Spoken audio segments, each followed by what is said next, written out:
पानी में शिकार करते समय मगरमच्छ कितने डरावने होते हैं। मगरमच्छ के जबड़े में गिरने से पहले बंदर को प्रतिक्रिया करने का कोई समय नहीं मिला। मगरमच्छ ने बंदर को संघर्ष करने का कोई मौका नहीं दिया, उसे सीधे पानी में खींच लिया। दूसरी तरफ मृग भी बेहतर नहीं हुआ। जब मृग पानी के किनारे पर पहुंचा, मगरमच्छ पहले से ही घात लगाने के लिए तैयार था। अनजान मृग ने आगे के घातक खतरे को नहीं देखा। एक बार मगरमच्छ ने अपनी स्थिति की पुष्टि की, इसने सीधा हमला किया। मृग की प्रतिक्रिया बहुत देर से आई। इसे पकड़ने के बाद मगरमच्छ ने इसे गहरे पानी में खींच लिया। मृग ने अपने साथियों को मदद के लिए सख्त संकेत दिया, लेकिन दुख की बात है कि उसके साथी मदद करने में असमर्थ थे। यहाँ तक कि हाथी भी इन हमलों से सुरक्षित नहीं है। एक हाथी नदी पार करते समय मगरमच्छ क्षेत्र में प्रवेश किया और अचानक एक मगरमच्छ द्वारा घात लगाकर हमला किया गया। जब आप समुद्री खीरे को अपने हाथ से हल्के से रगड़ते हैं तो उसमें से अचानक धागे जैसा पदार्थ निकलता है। अगर आप उसे सीधे काटते हैं तो दृश्य और भी भयावह होता है।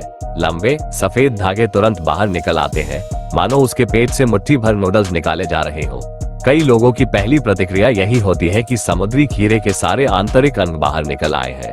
दरअसल यह आंतें नहीं, बल्कि समुद्री खीरे का गुप्त हथियार है, जो असल में एक परख नली है।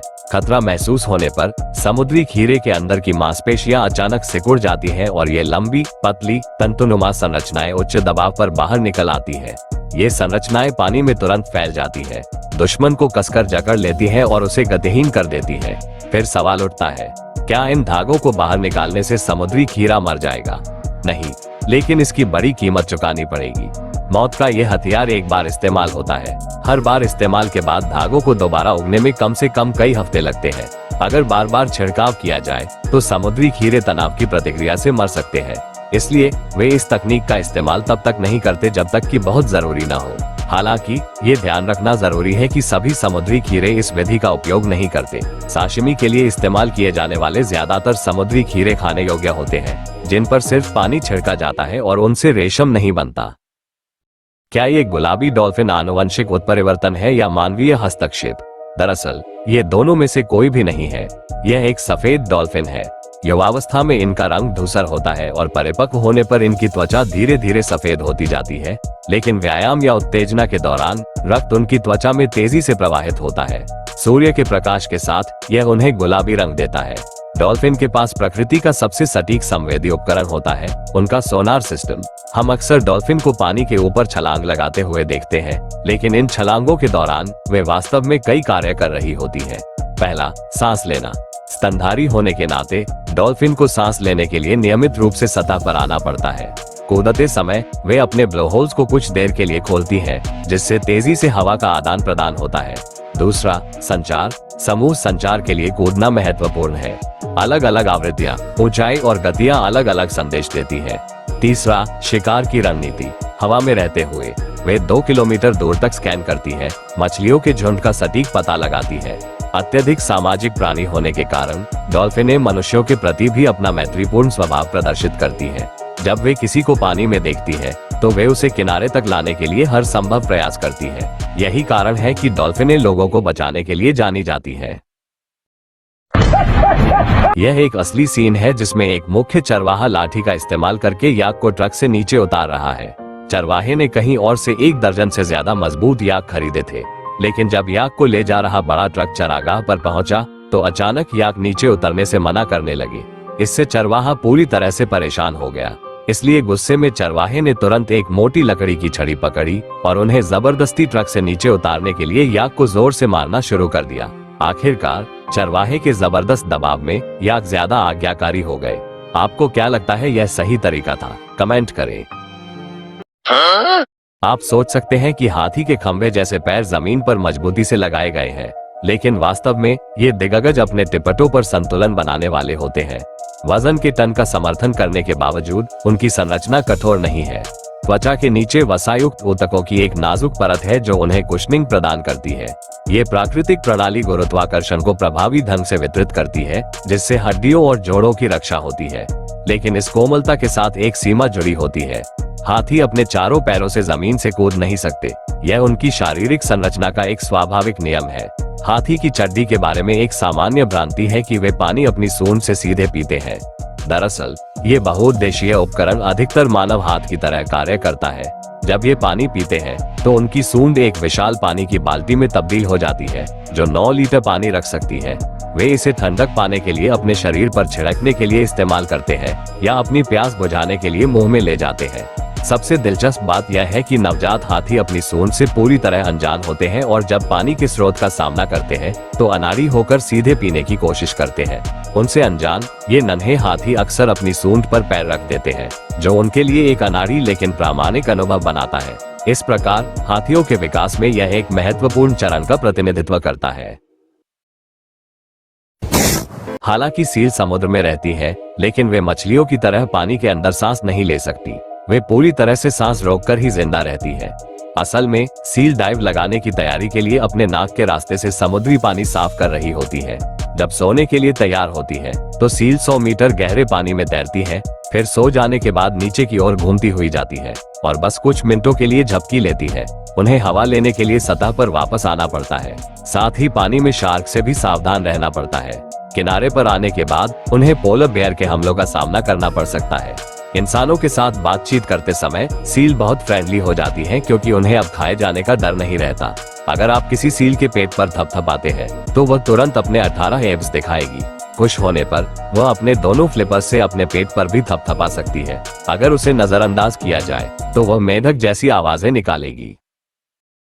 ये ततैया बनाम मधुमक्खियों का दृश्य है। यहाँ तक कि वयस्क मधुमक्खियां भी इन बड़ी ताकतवर ततैयों द्वारा खा ली जाती है। वे मधुमक्खियों को आसानी से मार देती हैं, जैसे चूजों को उठाना, अपनी मर्जी से आना जाना।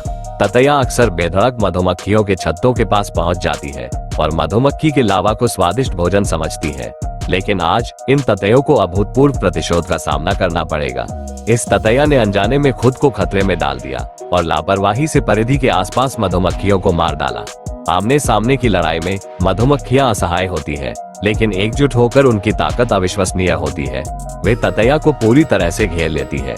डंक मारने के अलावा उनका सबसे भयावह हथियार एक वायुरोधी गेंद बनाना है जो ततैया का दम घोट देती है। अंदर की गर्मी ततैया को मारने के लिए पर्याप्त है। अगर जंगल में आपका सामना कोमोडो ड्रैगन से हो जाए तो आपको क्या करना चाहिए? आपको सबसे पहले भागने का विचार अपने दिमाग से निकाल देना चाहिए।